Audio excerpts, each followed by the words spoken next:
All right. I'm all mic'd and stuff and whatnot. All right, good afternoon, everyone, those in the room and those around the world who are live streaming this event. I'm Marlon M. Bailey. I'm an associate professor, Women and Gender Studies and African American Studies in the School of Social Transformation here at ASU. I am also the coordinator for the LGBT Studies Certificate Program, the sponsor of this event. Before I introduce our esteemed speaker, Jordyn White, I want to say a few things about the LGBT Studies Undergraduate Certificate Program. In the program and these events that will happen throughout the year. So this is the LGBT Studies Certificate Program event for the fall semester. And the certificate program is a university-wide certificate that allows students to engage in the interdisciplinary field of LGBTQ+ studies and the study of the histories, cultures, experiences, and ways of life of LGBTQ+ populations globally.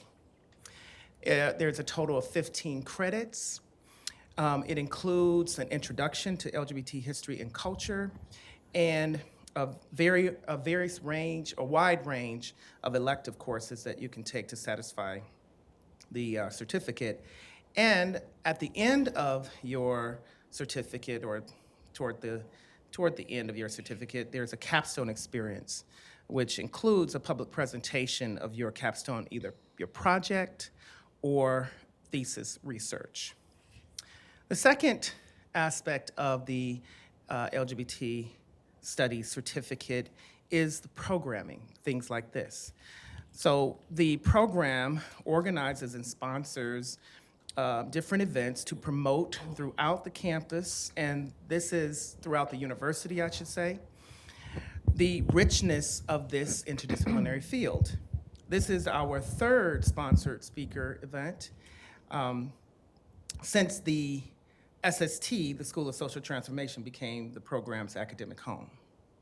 Next semester, we will co-sponsor the Black History Month Symposium with African and African American Studies, which is housed in the School of Social Transformation, and the Black Sexual Economies Collective, which is a collective that has brought scholars together from across the country at various institutions. I'm a member of the Black Sexual Economies Collective. So stay tuned for the announcement for this spring event.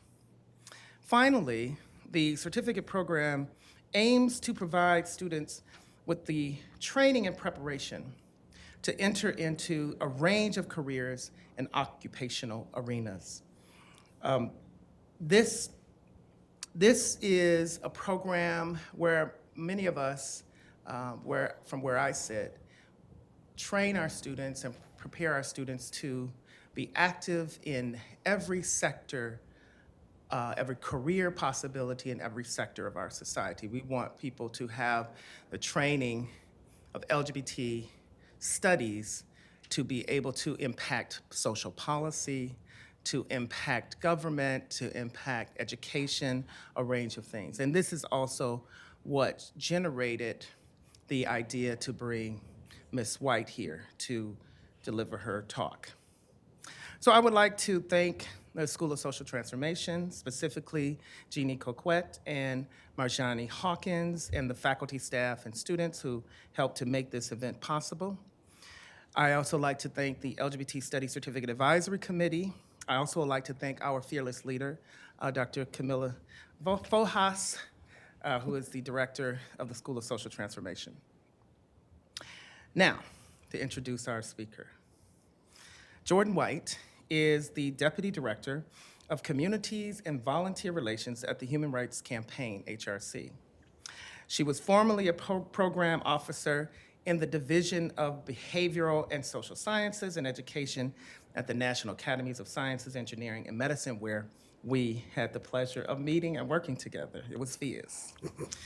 Jordyn directed several projects, including a study on sustainability partnerships in the U.S.-Mexico drylands region, a binational collaboration between the U.S. National Academies and the Mexican Academy of Sciences, Academy of Engineering, and National Academy of Medicine. And the award-winning study on understanding the well-being of LGBTQ+ populations, which I served on the committee and was a co-author of the report. This wonderful thing here. Everybody look around. And the report was recently awarded the GLAMA, which stands for Gay and Lesbian Medical Association, Achievement Award for 2021. Jordyn's previous works also include a study on the National Assessment of Educational Progress and workshops on estimating human trafficking in the United States and on principles and practices of federal program evaluation. Before working at NASM, Jordyn worked at the US Census Bureau, where she worked on methodology, implementation, and non-response follow-up design for American Community Survey and the 2020 census. Jordyn is a member of the DC Mayor's Advisory Committee to the Office of LGBTQ Affairs. Jordyn earned a BS in psychology from the University of Pittsburgh and an MS in criminal justice from St. Joseph's University. So welcome, Jordyn White. And can we give her a hand? Oh my goodness.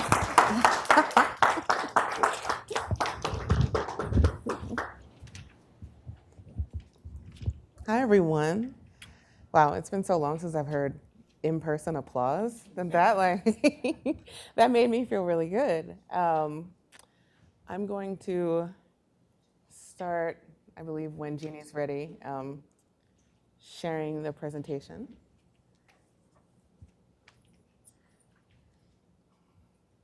But while she's getting that ready, let me just introduce myself again. Jordyn White, she, her, hers.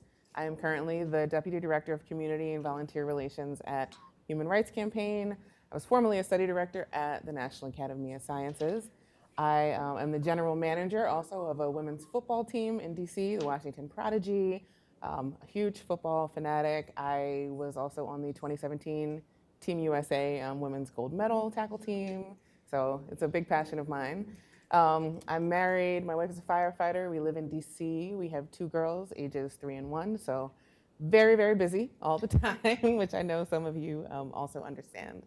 So today, Marlon asked me to come and just share a little bit of insight on my experiences, both at the academies and at HRC, and then also just talk about the findings of our report. So I'll tell you a little bit of things that you probably already know, let you know a few findings of the report and hopefully give you some insight that you'll be able to take with you after this presentation is over.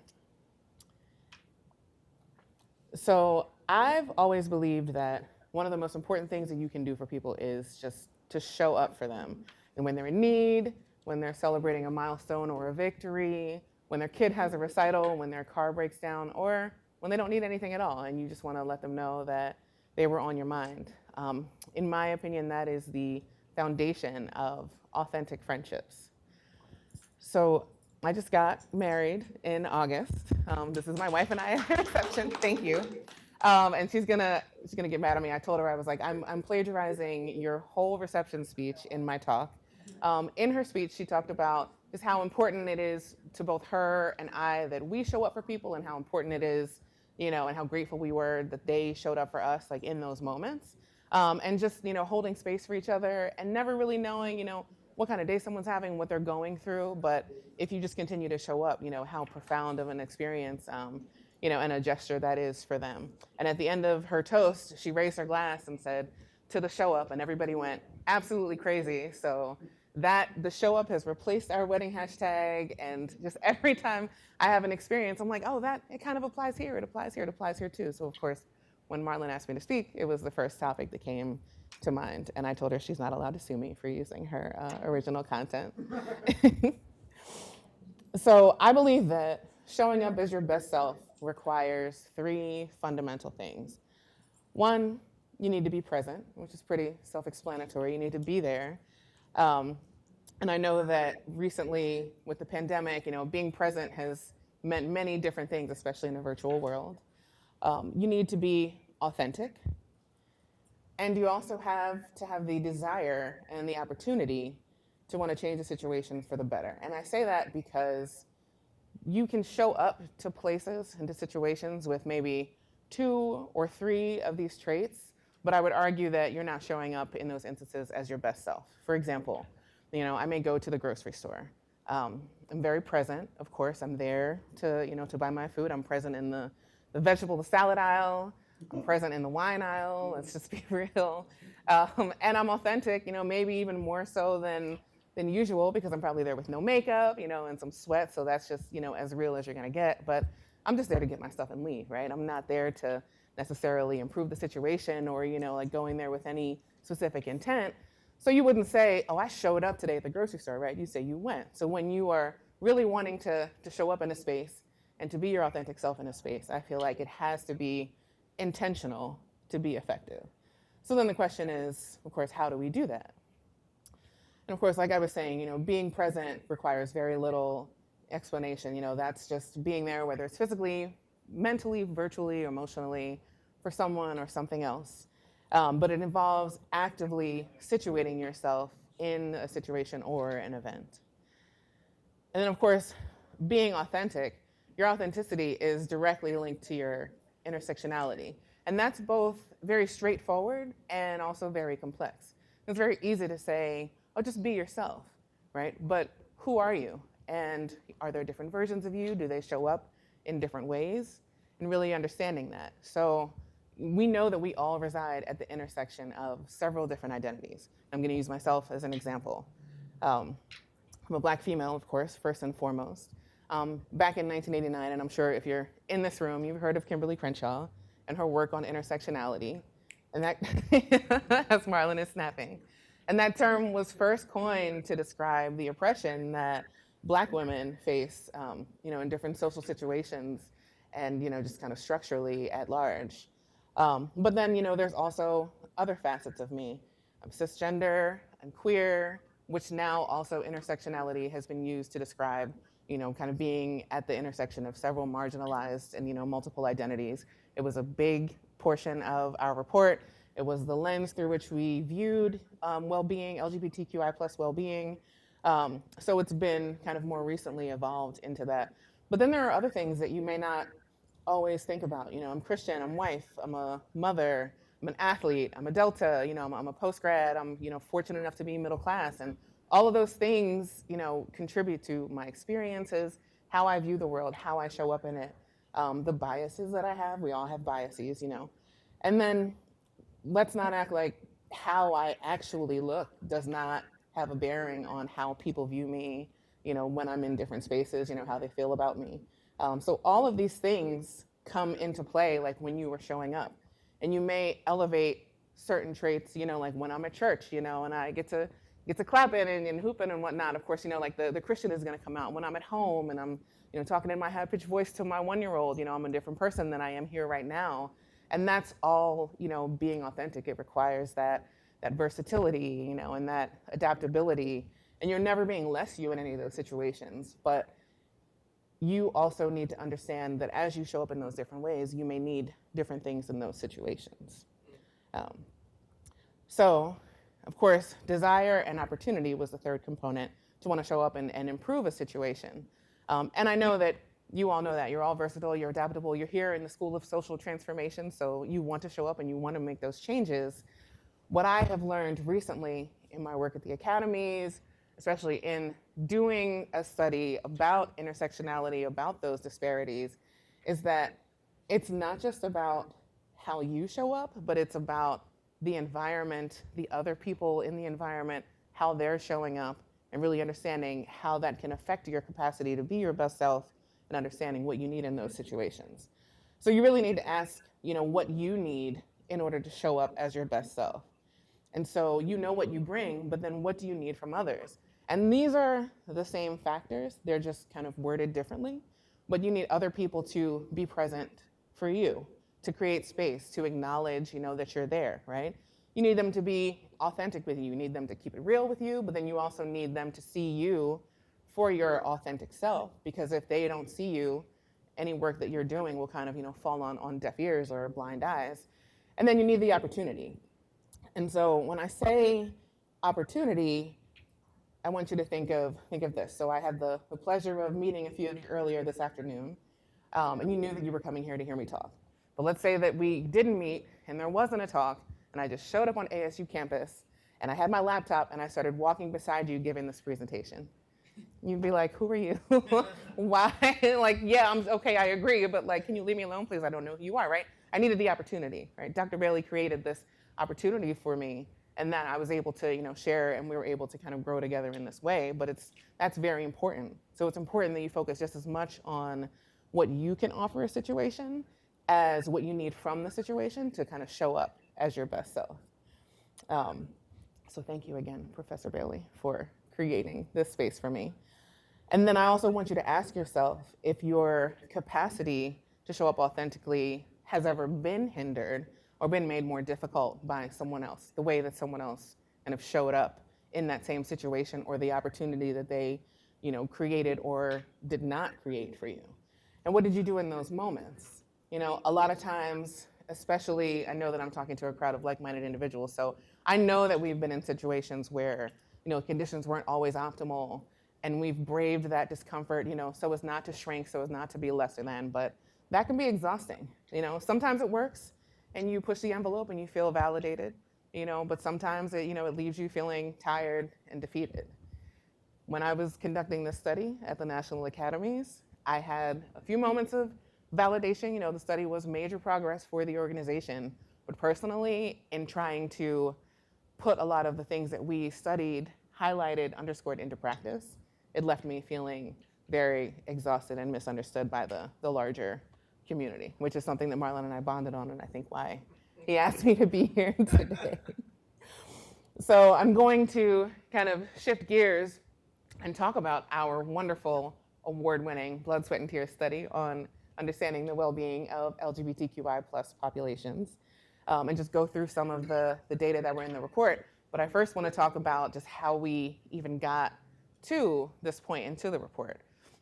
Years of planning, preparation, fundraising, contacting sponsors, things like that, but we were finally able to get it off the ground. So we had the study charge from the beginning. The Committee on Population, which is a subdivision within the Division of Behavioral Sciences at the National Academies, set out to undertake a study that would just review the data and consider future data needs. So we weren't doing any new research. We were looking at the existing research in the field and trying to provide recommendations on how organizations like NIH and population health organizations could improve that data. Looking at the LGBTQ+ population, men having sex with men, two-spirit populations, we really wanted to kind of understand like the full breadth. And of course, well-being is bigger than just say like one dimension, like health, like education, things like that. It encompasses a lot. So this was a very big undertaking for us. So these were the domains that we considered when we looked at well-being. And of course, this is not an exhaustive list, but it was the things where we knew that there would be enough data to at least start the conversation and talk about, actionable goals and recommendations that we could give to other agencies to kind of put into practice right away.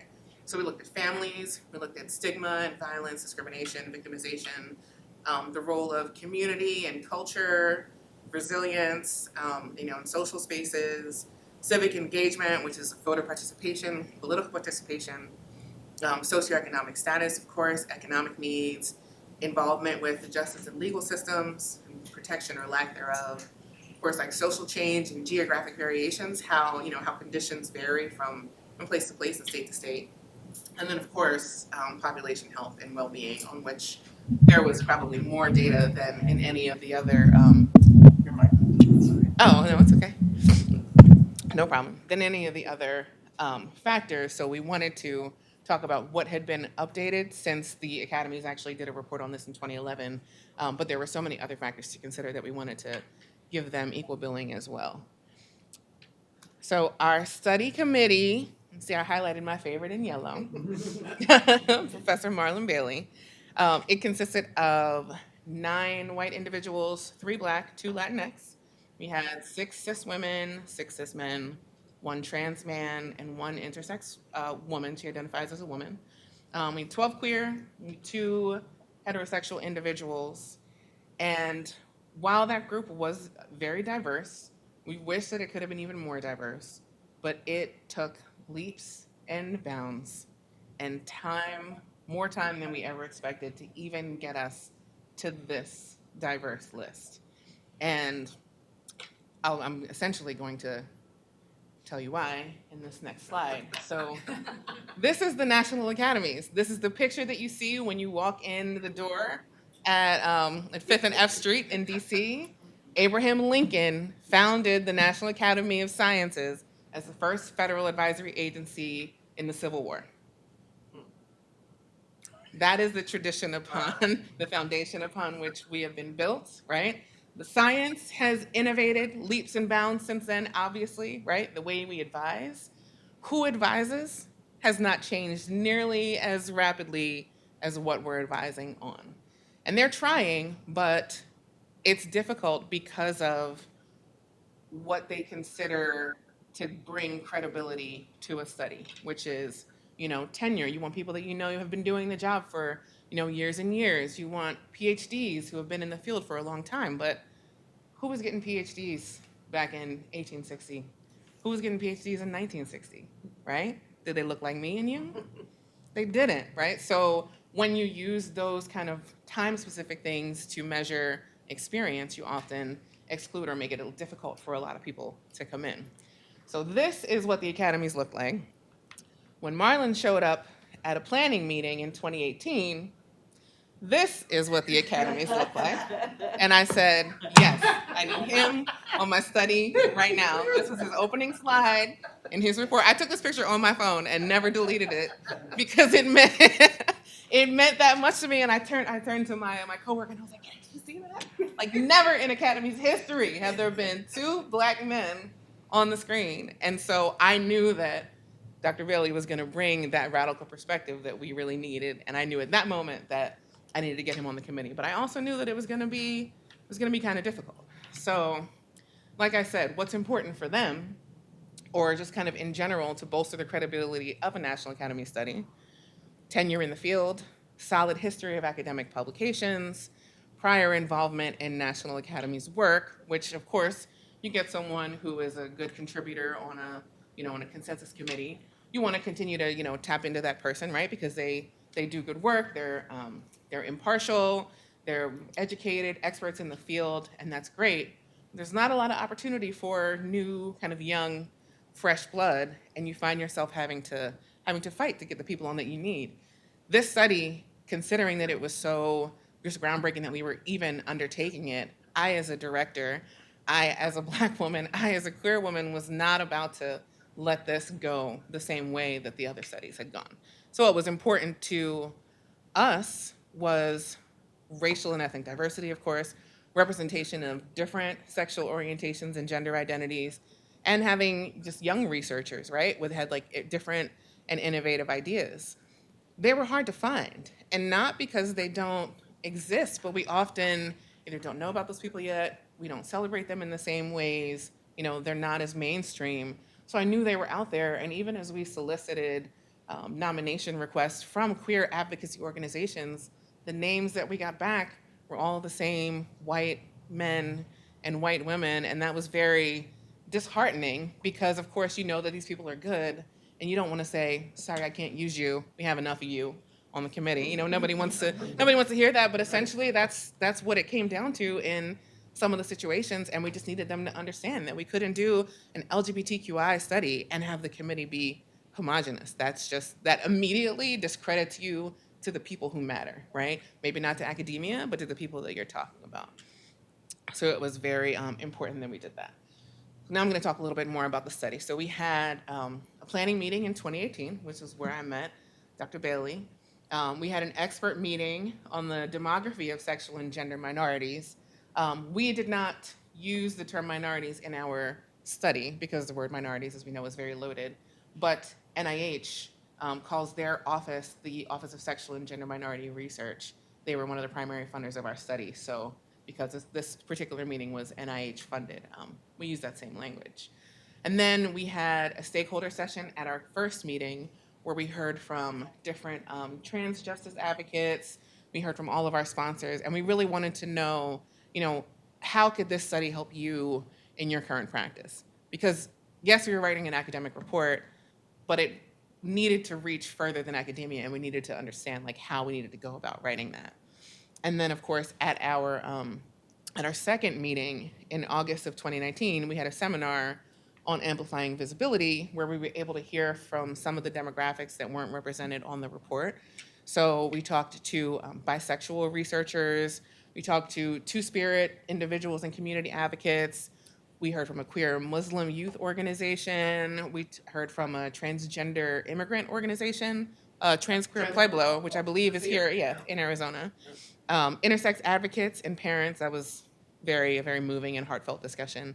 And then other queer leaders in policy and civic engagement, the former LGBT rep for the DNC, one of the top survey panel experts at the Census Bureau who did a lot of queer research.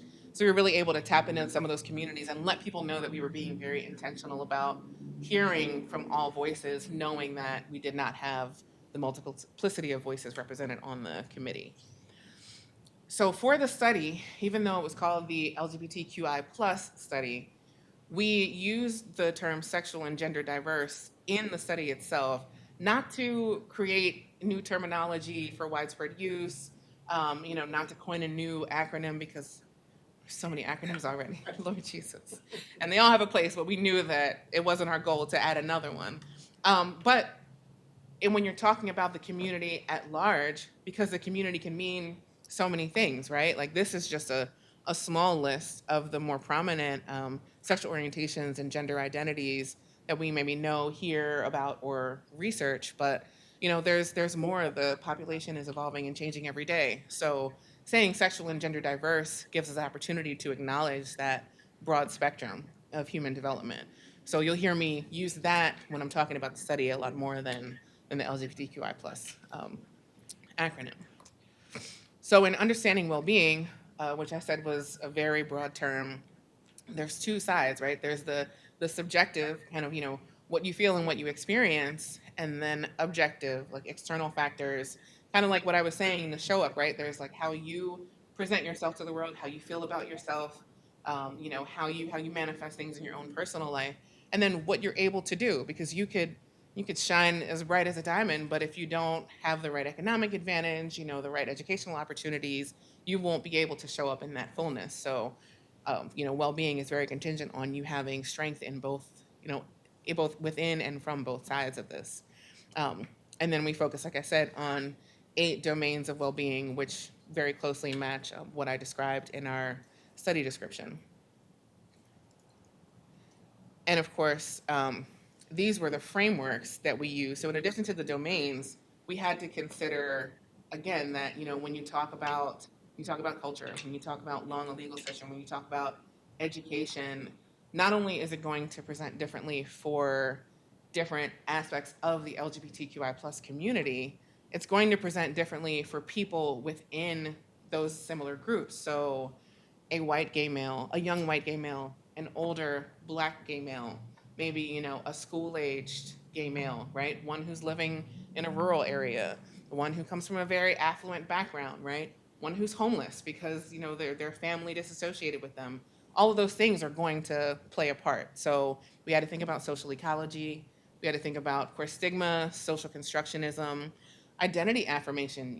Again, showing up. In every space, are you, allowing people to see this side of you? Do you want them to? Do they want to, right? Like, is it something that they're taking into consideration? So identity affirmation was big. The life course, kind of where you are, what you've been through, when you came out, how your experiences may have varied based on that. And then, of course, everything ties back to intersectionality, right? How all of these aspects work together to kind of define you and your experience. So, of course, the first part was demography, kind of who's out there, who do we know about, which is also a loaded question because LGBT, queer people, sexual, gender diverse people don't always show up in the data. One, because it's not a question that we are always in the habit of asking on population data collection tools. Two, because, stigma, judgment, and several other factors, fear of disclosure prevents them from always disclosing information when the questions are available. So we kind of have to base the science on the data that we have, which fortunately we see the numbers are increasing, but we know that that does not encompass the full spectrum of the queer community. And again, like I said, some of the analysis are complicated by rapidly changing trends. Of course, as the external environment changes, people are more likely to disclose when the laws support their identity. Right now, we're seeing, kind of like a major, unfortunate, rebound and a bunch of transgender bans and things like that. We hope that that won't have an adverse effect on the data, but as we've seen, when the restrictions tighten and people don't see the benefit or the safety in disclosing, they often don't. So that may become a hindrance to research in ways that I'm very sure the people that are advocating for these bans are not even thinking or considering.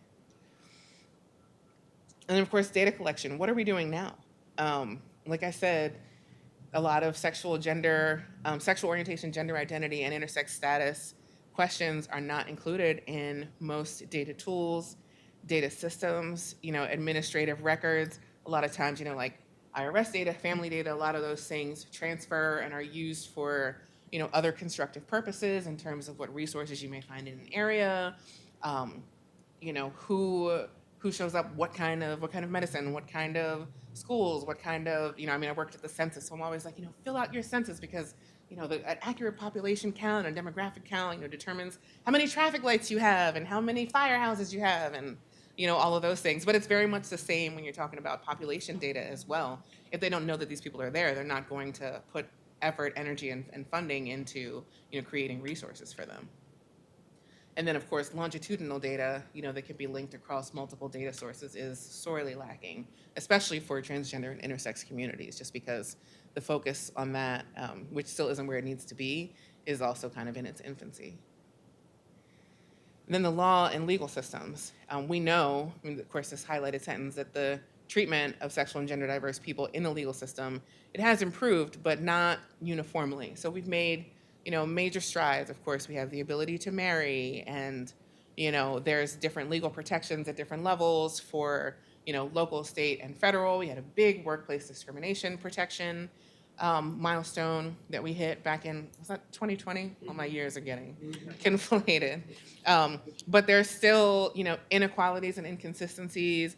Of course, like law enforcement, the way that, of course, like Black transgender individuals in particular, transgender women are treated, when they interact with law enforcement, is, just kind of beyond atrocious in certain ways and situations, the ways in which they aren't protected. They're disproportionately likely to be targeted by bias-motivated violence by others. Of course, we've also seen that as well. So that's something that we had to consider when we look at well-being. Public policy and structural stigma, again, the opportunities that are created for you, can you show up? How are you able to show up in situations?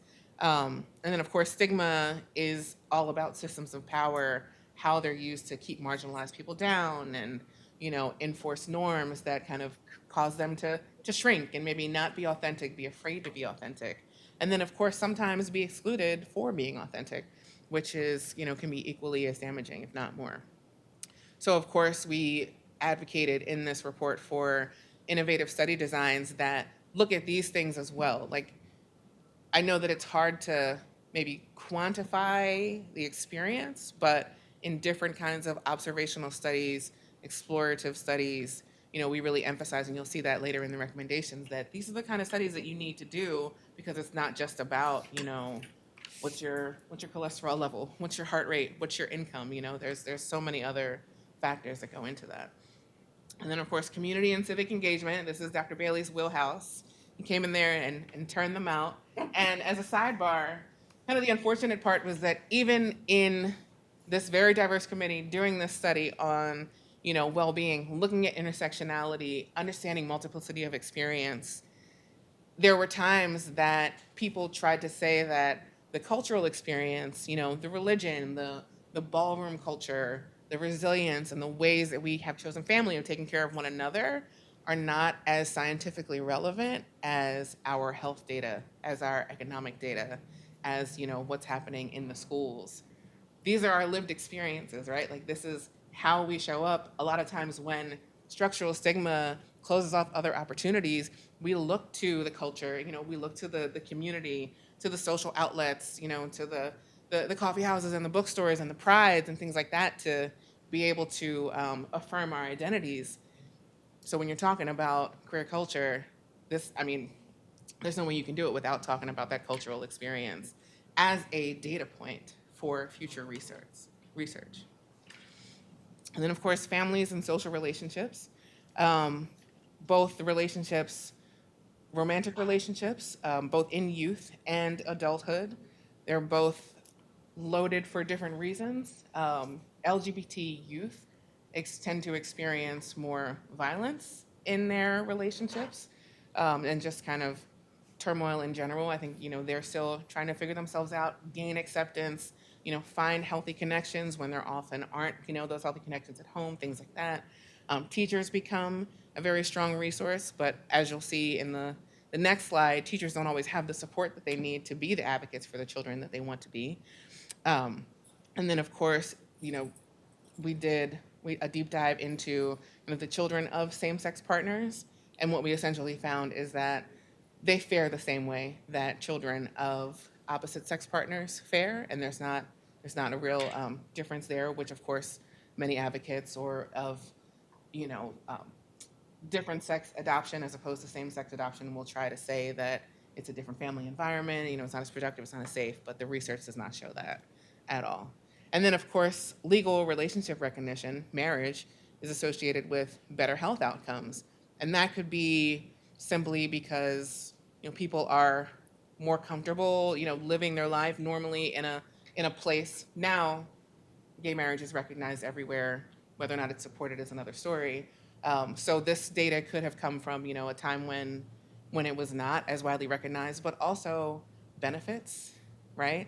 Two-parent households, all of the things that come with marriage and being able to share in that support, share in the insurance and the resources, the income and things like that, they lead to better life outcomes, right? So it's as much holistic as it is about just the peace of mind of having the legal protection. And then, of course, education. Many sexual and gender diverse students experience discrimination, bullying, and victimization, which can affect their mental and behavioral health. And of course, with people coming out at younger ages, this means that they're undergoing that trauma for even more significant periods and longer periods in their lifespan.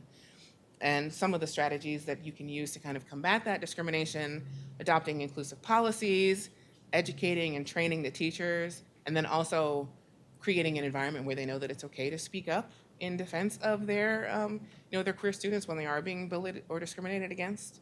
And then, of course, like using inclusive curricula, which is also an ongoing battle in many places.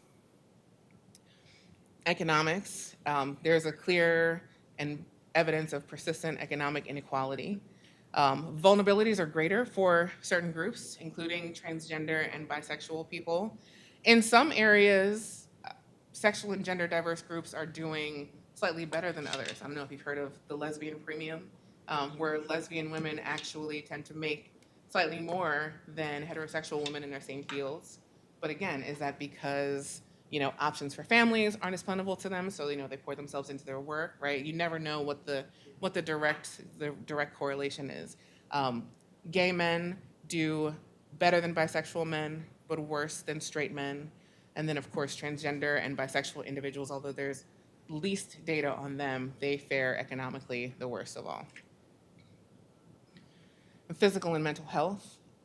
Sexual and gender diverse populations face numerous disparities, including disparities that are driven by social forces. The disparities are unevenly distributed based on factors such as race and gender. How am I doing on time? Okay. They're compounded, of course, by intersecting stressors, minority stress, racism, sexism, xenophobia. A lot of the research that exists has focused on HIV, which again lends itself to research on gay men.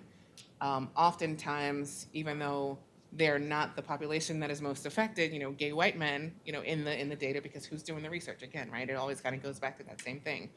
But more work is needed both on HIV and the way that it affects other sub-communities within the LGBTQI+ community, but then also different interventions for other health concerns, heart disease, breast cancer, things like that. And then, of course, access to care, right? So the kind of care that you offer, but then, who can get it, who's available. Gender-affirming care for transgender individuals, including like puberty delay medications, mental health services, hormone therapy. All of that's associated with improved mental health outcomes, because again, like that affirmation, being able to show up as your authentic self, as the person you desire to be, has an effect on your daily life, your well-being, and your mental health. Some interventions aren't evidence-based and are very dangerous to the health of transgender individuals and other sexual and gender diverse people, such as conversion therapy, which we strongly spoke against in our report, and as well as elective genital surgeries for intersex individuals and those who are too young to participate in consent of their body modifications. So after all of that, after we went through all those domains, kind of hit on the major points, we created 5 recommendations, which I'll go through quickly after this slide. But this is essentially a summary of those recommendations. It's important for the research community to add more measures of sexual orientation, gender identity, and intersex status, because you're not going to know about these people and where the disparities are unless you know who you're measuring and that you're measuring these target groups. Explore innovative data measures. Like I said, more observational therapy, observational data collection, and different explorative measures that will really get into like the full range of sexual and gender diversity. Expand the research methods to better understand how people fare in these key domains. And then, of course, once you have the data, link it across data sources so that the data can be applied for other service interventions and different types of care. And then, of course, make space, create the programs. It's not just about how they fare when data are being collected about them, how they fare when they go into the doctor's office. What kind of community support do they have? What kind of interventions? How are you supporting their well-being on a day-to-day? So really just encouraging the collectors of this data to use it to leverage policy to create better spaces for these people. And that's pretty much what I summed up here. The first recommendation is about data collection. And I can share these slides with you after. Improving the measurement of sexual orientation, gender identity, and intersex status, filling critical data gaps, facilitating the data use, linking it across the surveys, trying to both remove the stigma and the fear of disclosure by assuring that the data will be used in ethical ways, but then also applying it so that it can be used in a way that these people in the queer community can see their data being used to both create opportunities and interventions for them and the people around them. And then support and expand evidence-based programming and interventions. So that is, I know that was a lot. I know I kind of started out talking about my experience and then went to the report to talk about kind of what we talked about, but I hope that you can see kind of how it's all linked. And as you, as grad students, are heading out into the world, I know that you're going to leave with all this knowledge and you're going to say, I have so much to give, right? As you are looking for careers, as you are pursuing research, as you're looking at universities, think about what that university has to help you give your all, right? To help support you. They may not have everything, and that's okay, but you can't go into a place that has no history of even attempting to expand and grow and change and diversify and expect that you alone are going to be, the missing link, the key factor for that. And maybe you will, but it won't come without exhaustion. It won't come without strife. It won't come without those things. You need support. You need a support system. You need, that network, even if it's not exactly where you are. You need someone that you can vent to, and you need to have a plan where if you get to a space and they don't maybe have everything in place to give you the opportunities you need, how are you going to work with them so that you can get what you need so that you can show up to be your best self? So I will make the link available also to the report. The report is free to download, so please download, get clicks. I don't get anything for it, but the sense of satisfaction that the report is being is being widely spread. Marlon may have a copy or two if you're nice to him, but if you have any questions, feel free to. I don't know if he's gonna give you that one. Is that your only one? Yeah. Oh, okay. If you have any questions, feel free to email me after this, and I can share any of the information for my presentation. So thank you for allowing me to come and talk to you all. These are the sponsors of our report as well. So I really appreciate the opportunity to be here. Thank you. So there's going to be a lot of questions. Okay. Yeah. So. Okay. Do you want to? Do I? Oh, I don't know. Do I need this? you can fill the question, and then there are going to be some questions from. There's not anything on YouTube. Oh, there. Oh. Good. Okay. I have one. Of course. Well, first of all, thank you so much. Actually, you did exactly made the exact connections that I knew you would make. So I really appreciate Thank you. the way that you did that. Yes. Oh, I got to get this microphone. Oh, right. Oh, I can hear you. Okay, Oh, you can. I guess he was close. No, but I want. Oh, the recording. Oh, got you. Well, anyway, okay. So anyway, you made exactly the right connections that I knew you would because of your experience. I'd like for you to talk more about your current position because your trajectory from the Census Bureau to National Academies and now as deputy director at the Human Rights Campaign, that's a very interesting trajectory. And it would be great to hear about to hear you speak on that trajectory and also talk a little bit about what you do as deputy director of communities and volunteer relations. Yes. Sure. So I'll put this back. So kudos to everyone in here who knew what they wanted to do, what they wanted to study, went into it right away and chose a singular path and are now thriving in it. That was not me at all. I knew very early on that I wanted to help people, but in the late 90s, not really understanding kind of like the full breadth of like career options that looked like doctor, lawyer, teacher, right? Like those were kind of the primary things that I knew were available to me. So I actually went to college, went to undergrad. I was pre-med focused. Then I realized that science was not the way that I was going to help anybody. Organic chemistry completely killed my med school dreams. But I had also double majored in psych and realized that I really enjoyed learning kind of what made people tick, just kind of really understanding the inner workings of people's minds and situations. So I pursued the psychology. I started working in mental health when I got out of college. And I knew that I enjoyed improving people's situations. I did not want to be a social worker and a social worker only. So I went back to school for criminal justice because, again, like I always kind of wanted to fight for the marginalized. Got my degree, continued to work as a social worker in the city, continued to get frustrated because I couldn't get my families the help that they needed. They were either underqualified, overqualified, all this nuance, lack of resources, all these issues. So I said, I'm going to move to DC. I'm going to start writing policy. I'm going to change the world. And of course, my friends were like, okay, girl. And my DC friends, because I started applying for jobs, I was on USA Jobs like every day. They were like, you're not going to get a job till you move down here. And I was like, well, why would I move anywhere without a job? And they said, that's how DC works. Like it's all about who you know. You have to know people to get a job. And I'm like, I just got my master's degree. I've done this, and that. My applications are impeccable. And they're like, all right, just wait and see. So after about a year of that, this is back like pre-recession when the economy was still, really good and jobs were plentiful.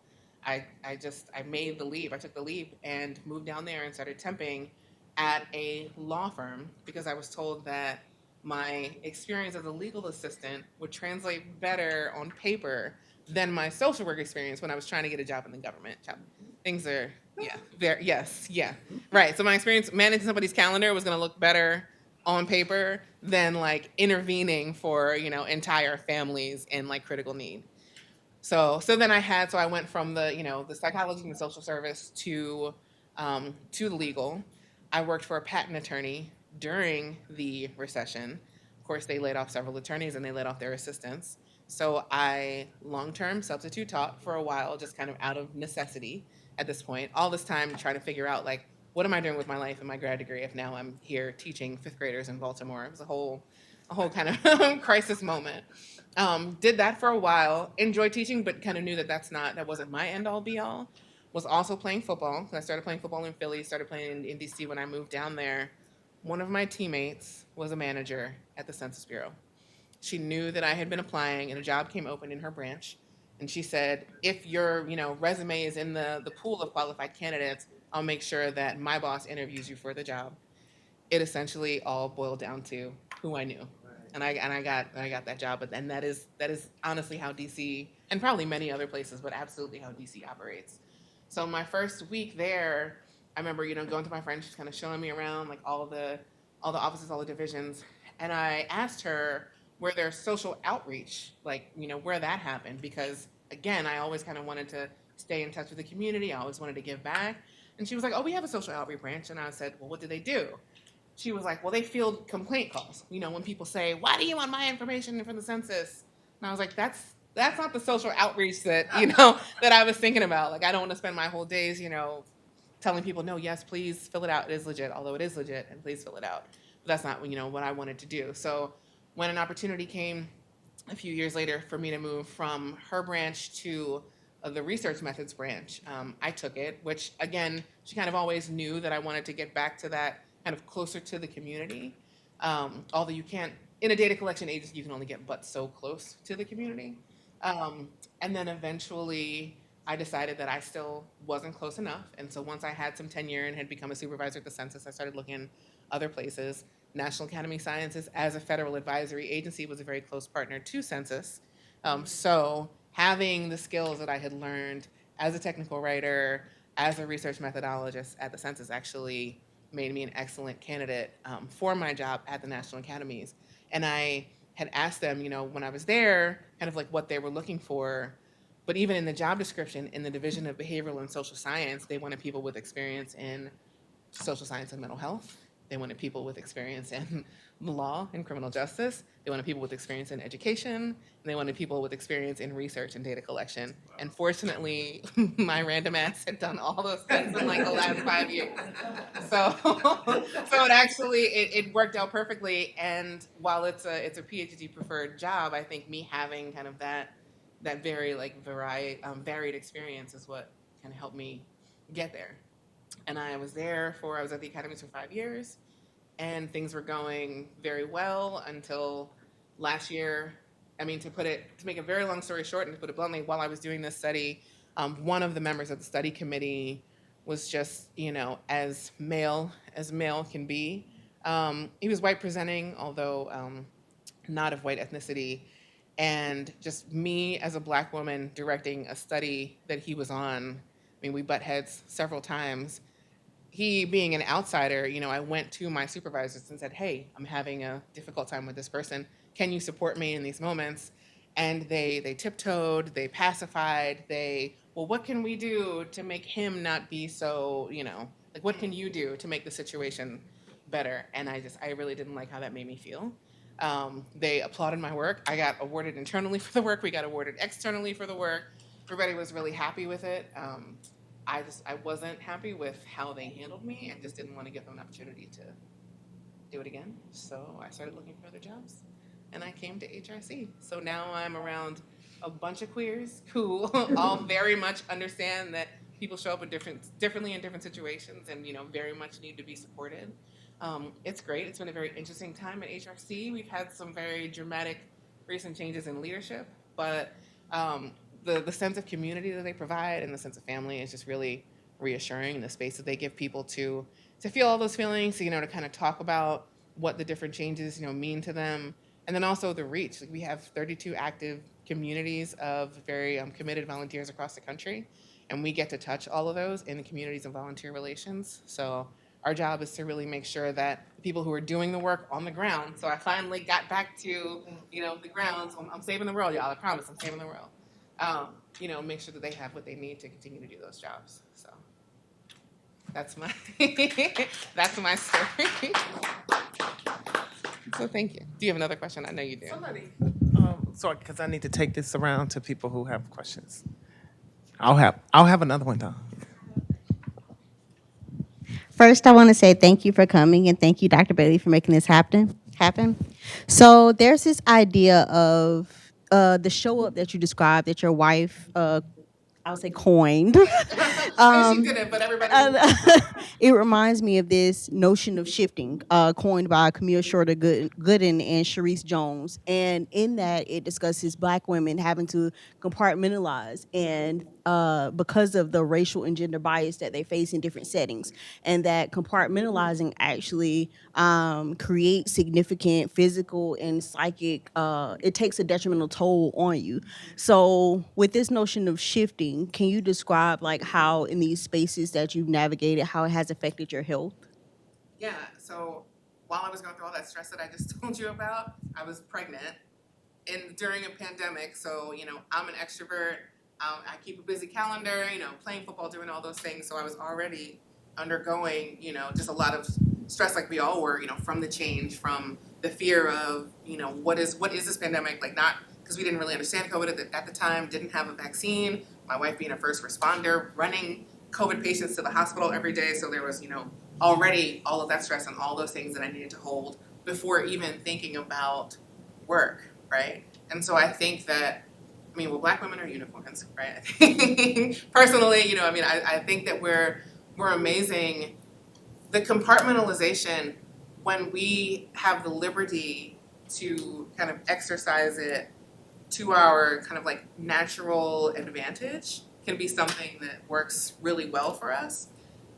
At the same time, having to do it in ways that we don't want to use it and showing up the way other people may want us to show up in those moments without taking time for self-care and whatnot, like that can be really stressful, right? I think it's one of our greatest strengths that we have that visibility, but a lot of times people don't understand, both when they're asking us to kind of like play down, scale back, because it wasn't until when I was having, my issue and they kept kind of prioritizing, a more prestigious male's experience over mine. It wasn't until I showed vulnerability that they really took me seriously for, this really is affecting you. I had to cry.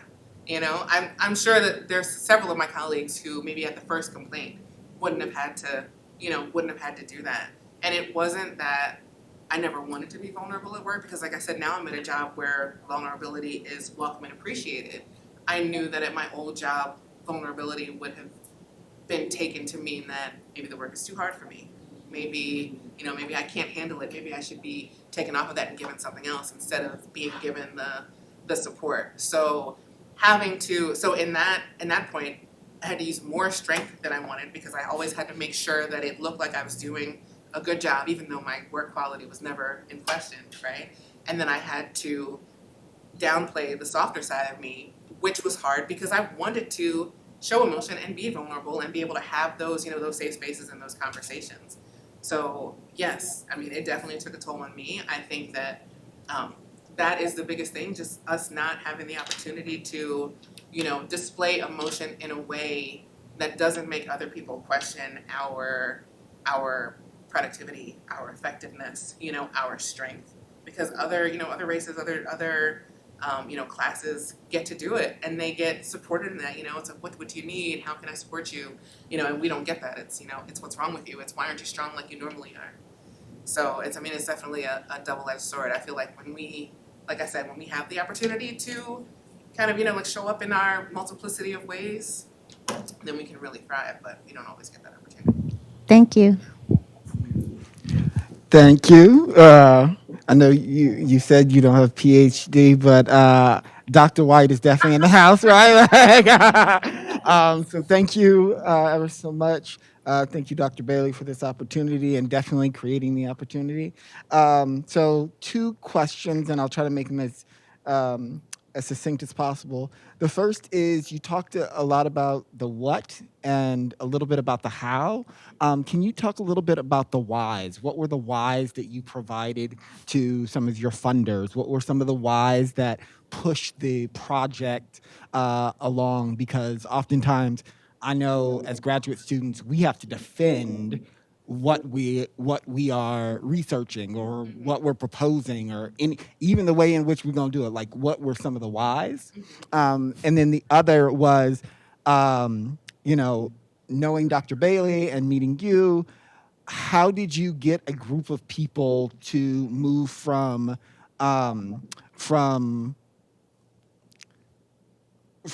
proposal to plan to actual production, right? To actually produce this thing, because it was a heavy lift.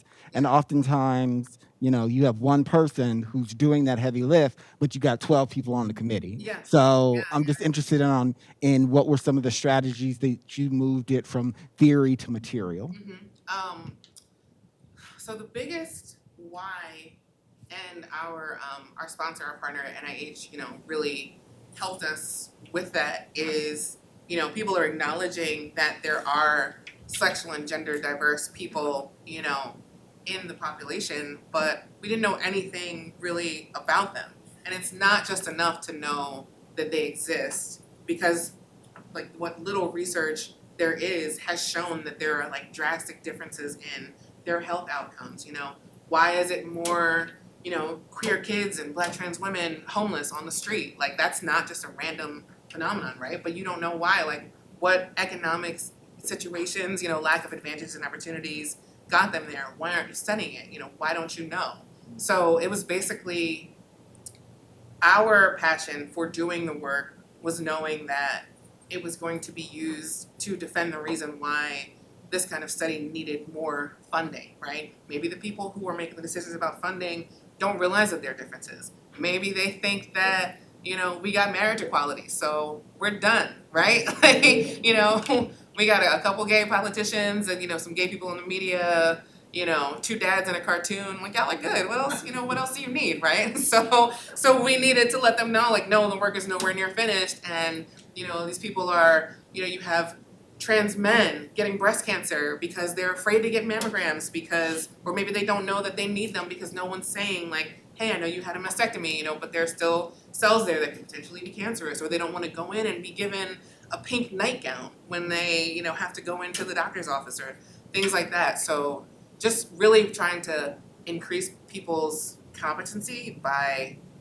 I guess, like kind of underscoring the visibility. And everyone on the panel was an advocate in their own way. Like, even though, you know, they were all educators and we had to be really careful, like, not to write an advocacy report because it had to be academic, but everybody in there really had a passion for the work, more often than not, like a personal vested interest as well. So the why came very easy with the group that we had. The work came a little less easy, but it's also just because, you know, they're fighting for their lives, they're fighting for other people's lives, they're teaching classes, they're doing all these things, you know, so they're very, you know, very busy people, very, like, you know, new kind of early in their career.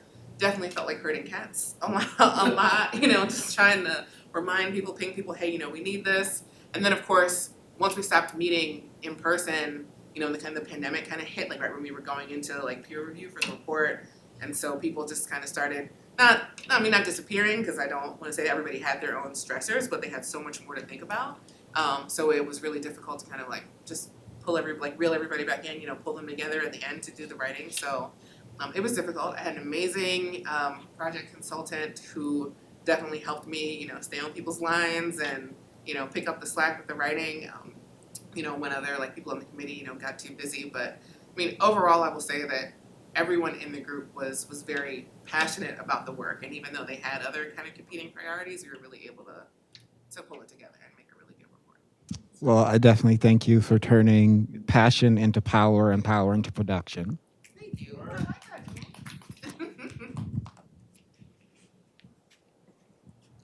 Thank you. Thank you for your presentation. So my question is a sort of the thing that's been top of mind for me for a very long time, and that is moving from woke to work. And so I'm wondering if you could talk just a little bit about, and maybe this is a personal reflection, but also, you talked, I really appreciated the discussion about the importance of the academic rigor of these kinds of reports, right? That these aren't just folk getting together and anecdotally collecting and putting, but there is the peer review process, having people with certain credentialing and really taking your time to do this work. Talk a little bit just about your experience navigating, especially since, the resurgence of the Black Lives Matter movement. Talk a little bit about kind of navigating that space in community, and I'll put it in air quotes, where you're struggling with a desire for change immediately in a kind of, I guess you could say, under the umbrella of wokeness, with the sheer work, and this goes to Jamal's piece about how did you get people to like sit and write and do the work? Like that is the work. Do you think about sort of, or have you reflected on some of that struggle between wokeness and work? Yeah, very much so. So I think I started realizing that, like, so the census now asks about like same-sex partners, is your, basically, are you married, partnered, whatever, what gender is your spouse? That is like a relatively new like phenomenon. Sorry, my alarm is going off to remind me to pick up my child from daycare, which We all got those alarms. We all got but I remember when I first got to the census in like 2009 or 10, just thinking that it was, interesting that like kind of those kind of questions, like, about like those types of domestic partnerships weren't on there. And they would say, it's coming, like we are working on it, but it had to be written, it had to be, like very rigorously tested, that it had to go out, like first internally to bring people in and make sure they understood the question in English and then in Spanish. And then you had to put it on a test form. And then you had to literally like run a test survey through production, back through data collection to make sure that at all the points where you're entering this new data, that, it can be validated, it can be collected. Years, like 3 to 5 years, just to get any change whatsoever on a survey like that. And that blew my mind. I mean, and it made sense, right? Because if this is going out to the population, I remember when we wanted to add internet data collection to the ACS, we did multiple forms. We did one where we like sent them a postcard and said, fill it out online, here's the link. And we sent out one that was a letter that said, you can use this link or you can wait, we'll send you a survey in a couple weeks. And then we sent a survey that had the link like, on it, so it was like the paper with an option to see like what resonated with people. And I remember when we were writing the letter, we were trying to figure out like how to basically say, do this now on the link or you can wait. And I said, well, why don't we just put a semicolon in between, right? Because it's like two matching thoughts. And they were like, we can't do that. And I said, what do you mean? Why can't we use a semicolon? And they said, we have to write it at 5th grade level because you never know, where these surveys are going. And I know I'm kind of going on like a bit of a tangent, but so many things have to be thought about before you enact something universally for like a large population, right? And that sucks because, you do have things like last year was a shit show, like, with the racial uprisings and the killings and the pandemic. And that was happening like just as we had kind of put the ultimate finishing touches on the report. But we didn't have the time to go back and reconvene and rewrite, about the trauma and the violence and the racial disparities. So, but we also couldn't release a report in 2020 without calling it out in some way. So we wound up writing a prologue to the report where we kind of talked about what was happening, as we were reviewing it.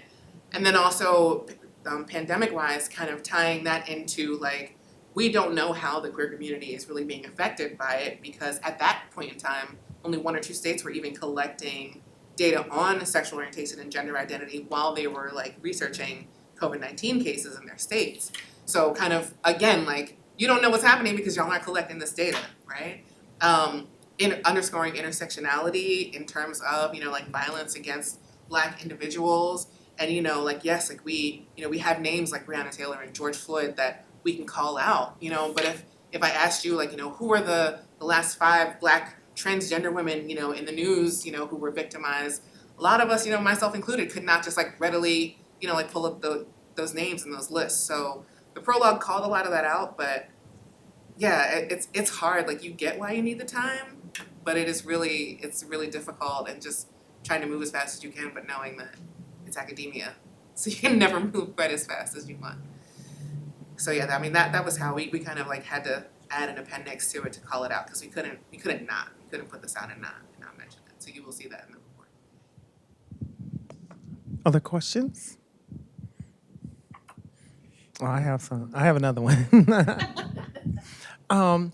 So this is a two-part question. One is that I like that you pointed out the challenges that we face around culture and resiliency, and some of the resistance to including culture and community practices and cultural formations and performance and pride and those kind of things as as important data sets for understanding the well-being of LGBTQ plus populations, particularly what LGBTQ plus populations do for themselves to create environments and conditions under which they can improve their well-being and thrive. So I'd like for you to talk a little bit about that, because this is a transdisciplinary school. We promote and foster humanistic inquiry and social science inquiry. We train and want to produce students who engage in research across fields and across methodologies. And our signature training, in terms of how we train our students to do methods, is that it's not necessarily about the actual approaches, it's about the question and what approaches you will use to address the question. And I think this is important because there was some translation that you had to do in order to get some of my former colleagues and some of the leaders on the committee to understand how important culture is and how to actually see it and recognize it as evidence, right? So I know that's a long question, but that's the first question. The second question is kind of related to the first one. How did you feel about, or what would you say about the vast diversity? I mean, because you talked about intersectionality and your initial aims in terms of constituting a committee that could actually produce a report that recognized the vast diversity among the LGBTQ plus population, as opposed to previous reports that had, primarily focused narrowly on white LGBT communities and narrowly on only certain aspects or certain measures in terms of health, as opposed to health and well-being. So talk about what, in your view, talk about what the report actually produced in terms of the vast diversity in the community, what it tells us about how vastly racially how vastly diverse the population is in terms of race, gender, sexuality, ability, region. I mean, there's religious practices, the whole nine. All right. Wow, those are the longest two questions. Lectures. The first question. So, yes, so you and your colleague Angelique, who introduced us. So yes, shout out to her. You're already doing very radical work.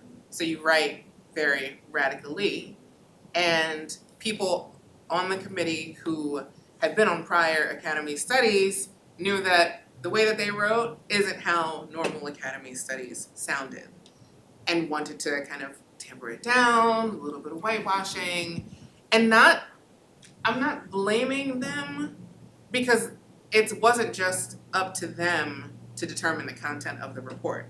It still had to go to a set of peer reviewers who were also people who had probably reviewed other National Academy studies in the past and we're used to them being written a certain way. It had to go through an editor. We contract with a handful of specific editors who do National Academy studies. So if it hadn't been them, it was probably going to be somebody down the chain. And that happened more often than, than I wanted it to. And I really had to work with my team of like kind of program officers that were helping me to direct the study, and with the consultant, and go back and forth. One of the chairs didn't like that the end of the chapter on health and health opportunities ended with a discussion of resilience. She felt that it was too strong and that we were making too strong of a recommendation, but resilience is what keeps us alive in many cases. So why can't we call it out?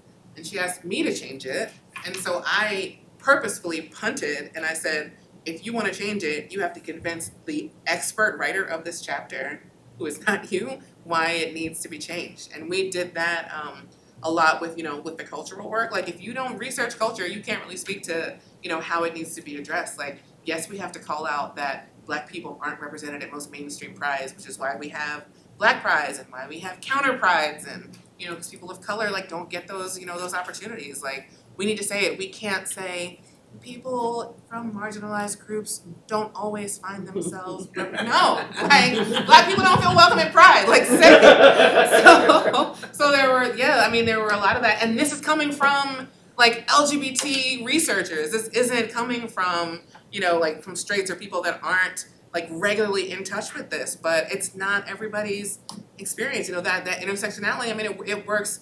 It works both ways. You could be at a couple of intersections, some shared intersections, and bond over that, but you may not have my full experience because you're not at all of my intersections. So we wrestled with that, even within the community. And it was my job as study director to adjudicate that, which was fun. And then, okay, wait, what's the second question? The second question is kind of connected to your first answer. Is that so? Doing all of this work and the kind of day-to-day managing of doing all this work and kind of the day-to-day managing of the project, and using strategies of translation and strategies that you just described. Like, hey, if you want this to change, you need to talk to the person who's the expert, right? How do you feel about what was the outgrowth of that work?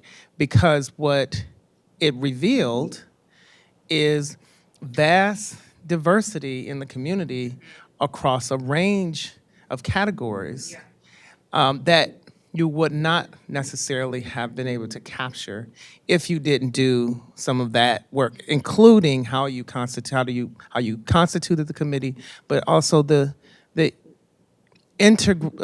sort of day-to-day strategies that you had to use that actually were about translation or about like, look, letting the person let the person who's the expert talk about culture.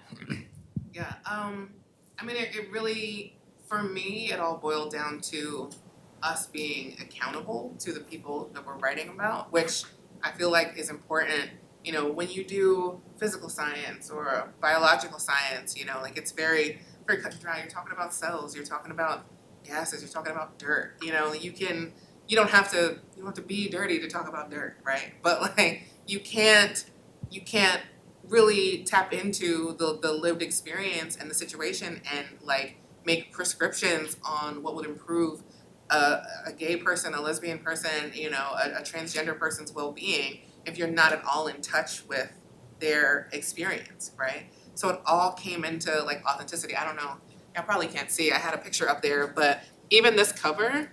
So there's a man on here in leather in the cover I gay men wear leather. It's a thing. They have leather weekends. DC, I love leather weekend in DC. It's so lit. But like, I said, of all the pictures, because I had to kind of like give them, examples of stock photos that we wanted to put on the cover. And I told my editor, I was like, I will fight for this picture tooth and nail.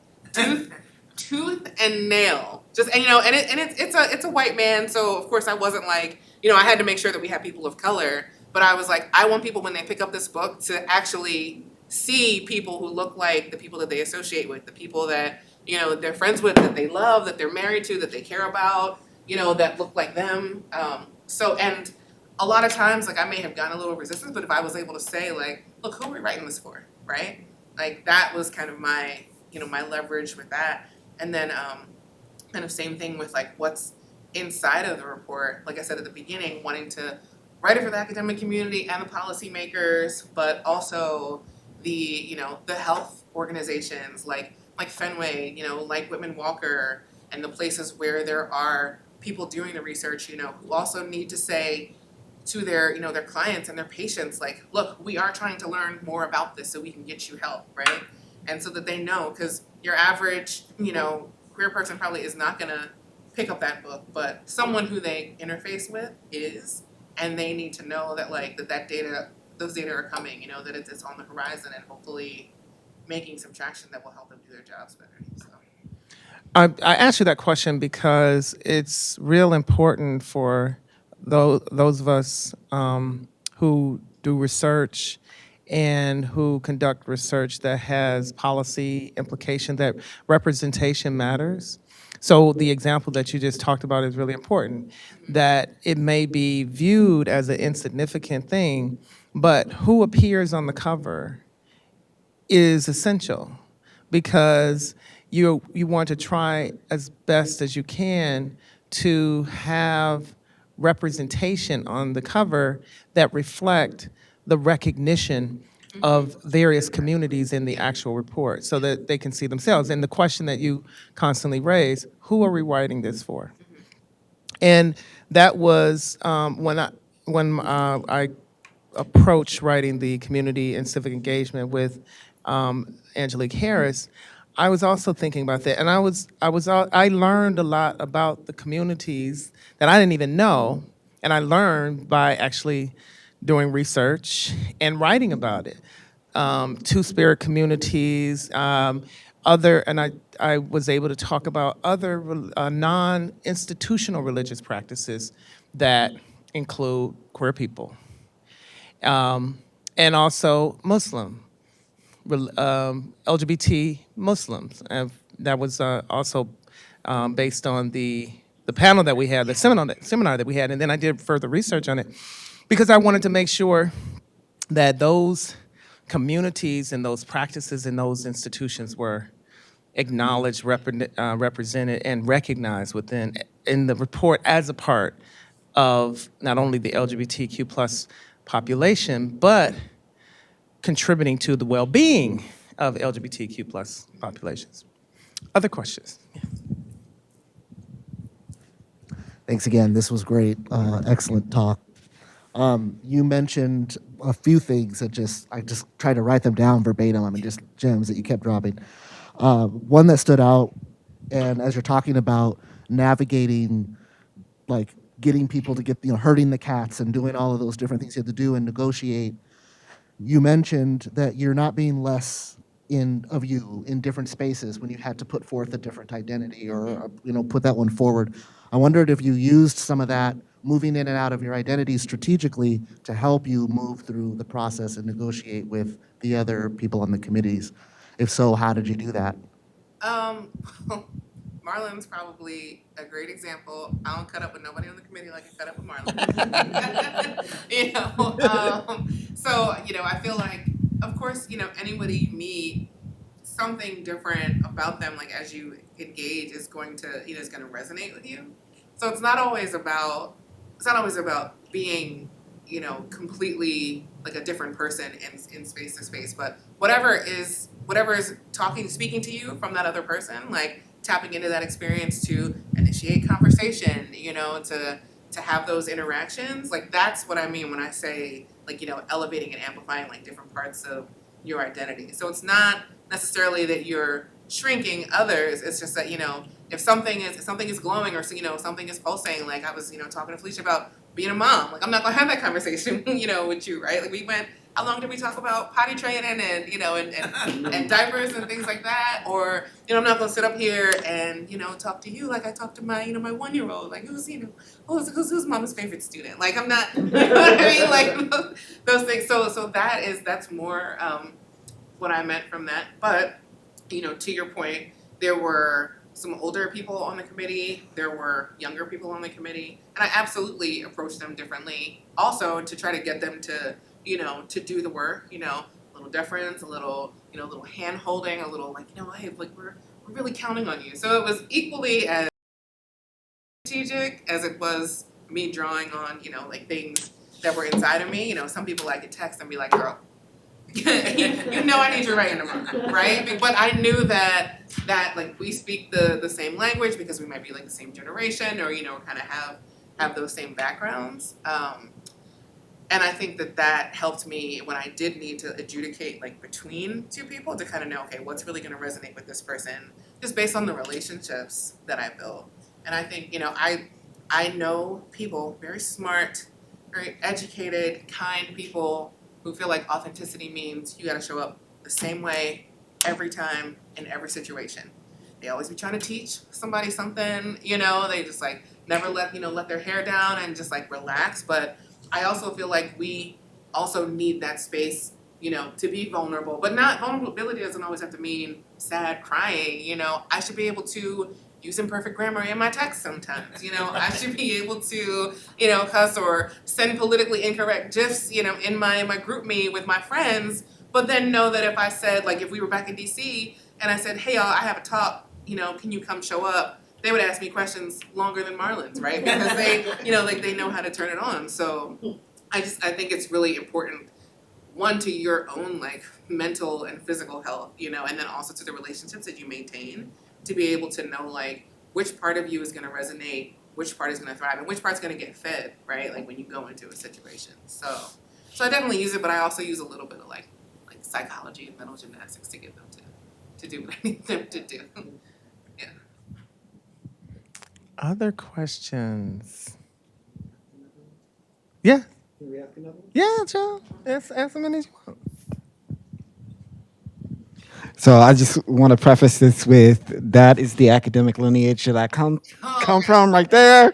Let me But grab this question. right. But no, but I won't make these questions. But I will ask, do you think that some of the recommendations that you all put forth will inspire some entities and some bodies to actually change their idea of evidence, going with the evidence based, and then the other question that I had was.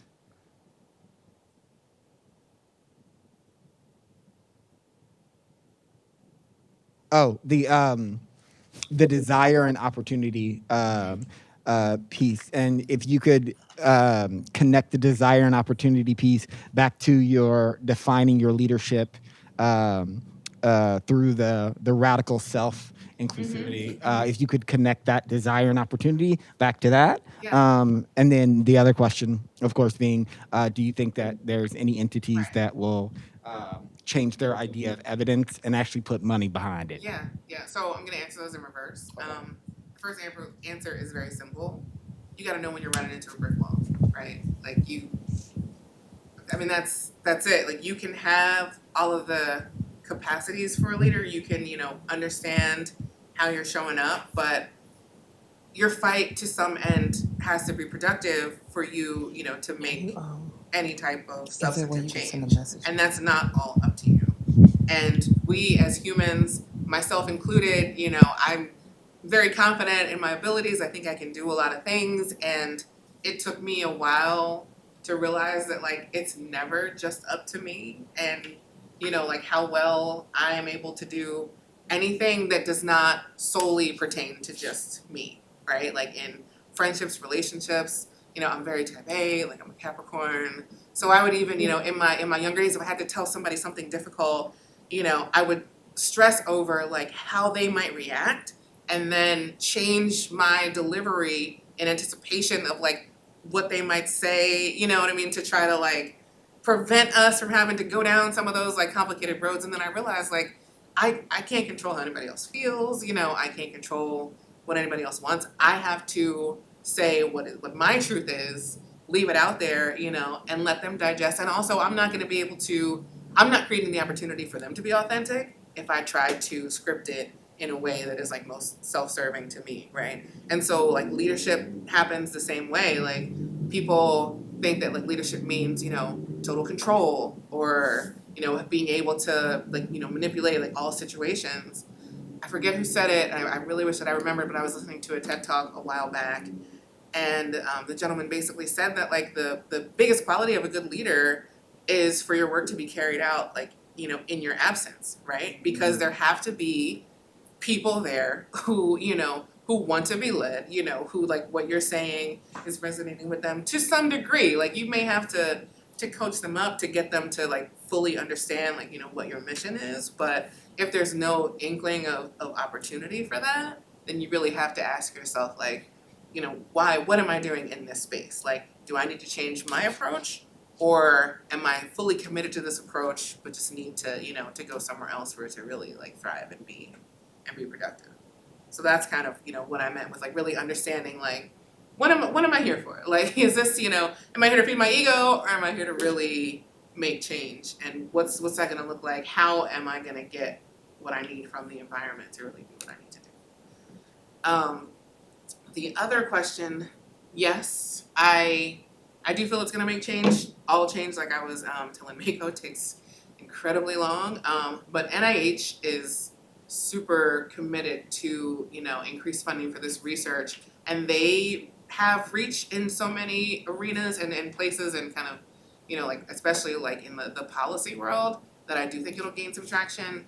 Another reason why we you know, disseminate, we talk about it all the time, we shop it around, is because we want people to know that it's a resource, it's free to download, like, you know, like use it, read it, apply it. We know not everybody's gonna read it cover to cover, because depending on, you know, what your field is, you know, what your need is, you're probably gonna go to that place. But there's also like references in that. The writers are, you know, like very accessible and are still out kind of, you know, like spreading the word on the report. So I do believe that it will make change, because people are still talking about the 2011 report that they did on LGBT health. So if that made traction and it was only on health, I'm hoping that this one, because it does tap into so many things, will have a broader reach. So just kind of crossing my fingers about that. Other questions? Any questions from live stream? Any, okay. Other questions? Wow. Well, let's give Jordyn White a huge hand.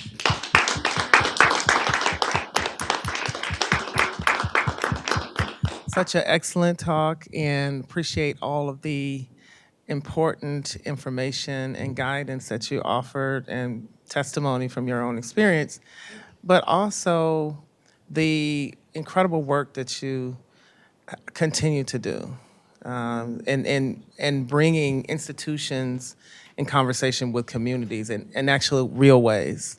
So I really appreciate that.